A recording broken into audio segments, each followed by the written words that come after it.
Assalamualaikum warahmatullahi wabarakatuh. Welcome back to my channel. Berjumpa lagi dengan Casper Jowo. Di video kali ini saya akan berbagi sedikit tips dan trik bagaimana menghadapi Olimpiade itu bisa terasa mudah. Tapi sebelum itu, bagi yang belum follow IG-nya Casper Jowo, jangan lupa di follow sekarang ya. Dan bagi yang belum subscribe, klik tombol subscribe sekarang. Saya tunggu. 1, 2, 3, 4, 5.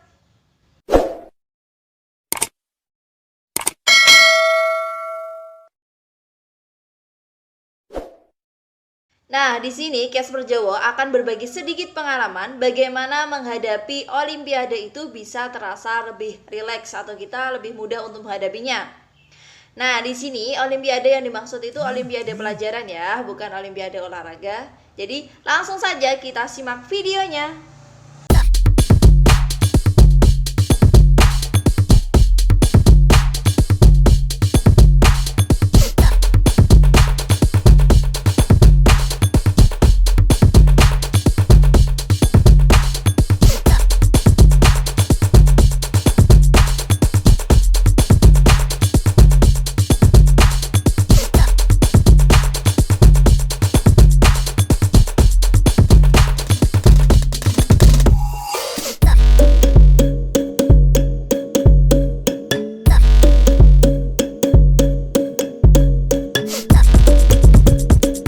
Yang pertama, mempersiapkan diri. Semua yang akan kita lakukan itu membutuhkan persiapan. Karena persiapan itu merupakan sedikit dari gambaran apa yang akan kita dapatkan. Jadi misalkan persiapan kita sedikit, ya kurang lebih hasilnya seperti itu. Nah, apa saja sih persiapannya itu?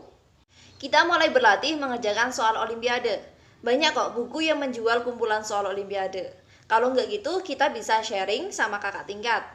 Barangkali kakak tingkat kita ada yang pernah mengikuti Olimpiade tersebut, kita bisalah minta ajarin, kalau nggak gitu sekedar belajar bersama, sharing ilmu pengetahuan atau sharing soal-soal yang dulu mereka kerjakan. Kalau nggak gitu, kita juga bisa cari di internet kumpulan soal Olimpiade. Nah, di internet itu juga udah banyak menyediakan kumpulan soal Olimpiade dari tahun-tahun sebelumnya. Nah, kita bisa belajar dari situ, kita bisa belajar mengerjakan soal-soal Olimpiade dari situ. Meskipun soal nanti yang keluar tidak plek-jiplek dari apa yang kita kerjakan atau tidak persis seperti apa yang kita kerjakan, tapi setidaknya kita kan udah tahu, oh kira-kira bab apa saja sih yang akan keluar? Kira-kira pembahasan apa aja yang akan keluar? Nah, kurang lebih seperti itu. Yang kedua, datang lebih awal. Maksudnya datang lebih awal dari waktu yang ditentukan. Nah, kalau saya dulu itu kan seringnya delegasi dari sekolah. Jadinya dari pihak guru yang mengantar ke sana itu bisa mengira-ngirakan. Ya setidaknya 1 jam sebelum perlombaan dimulai. Misalkan perlombaan dimulai jam 8, setidaknya kita jam 7 itu udah nyampe sana.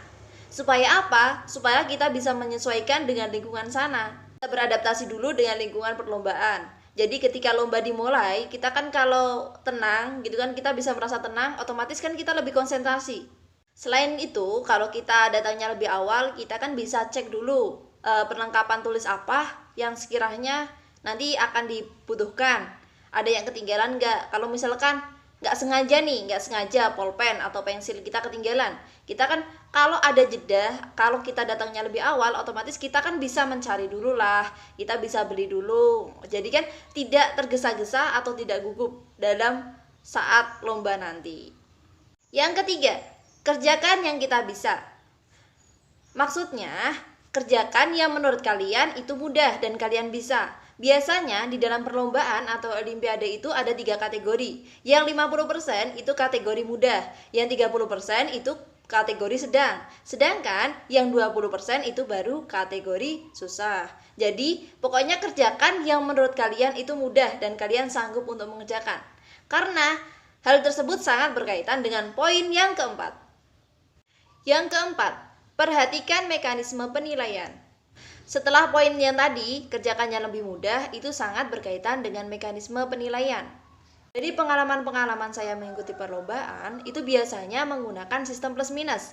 Biasanya itu yang benar itu plus 4 atau plus 3, dan yang salah itu minus 1, dan yang tidak diisi itu baru nilainya 0. Jadi jawab yang kalian anggap bisa, jangan asal ngisi ya. Karena kalau kalian ngisinya banyak tapi ragu atau cuma hasil dari cap cip cup, akan beruntung lagi benar ya alhamdulillah. Tapi kalau hasil cap cip cupnya salah gimana? Apa nilainya nanti nggak minus semua?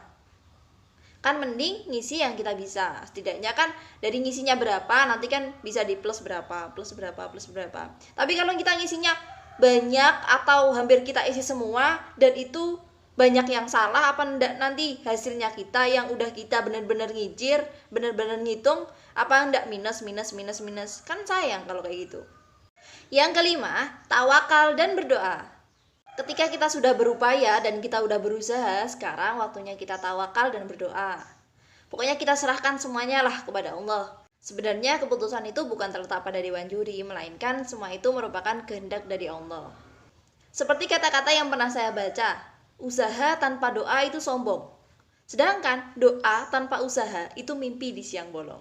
Jika semua tadi udah kita lakukan dan kita belum juga lolos ke babak selanjutnya, jangan patah semangat, jangan langsung kita ngerasa udahlah aku males, jangan kayak gitu. Kita tetap semangat. Dan ingat, keputusan Allah itu yang terbaik buat kita. Dari trik-trik tadi, jika ada yang mau nambahin atau mau komentar, silahkan ya. Dan ingat, kalau misalkan mau komentar, tidak boleh menggunakan bahasa kasar. Karena bahasa kasar itu tidak baik. Dan jangan lupa tonton video Casper Jawa yang lain ya. See you! Jangan lupa di like, subscribe, dan tekan tombol loncengnya.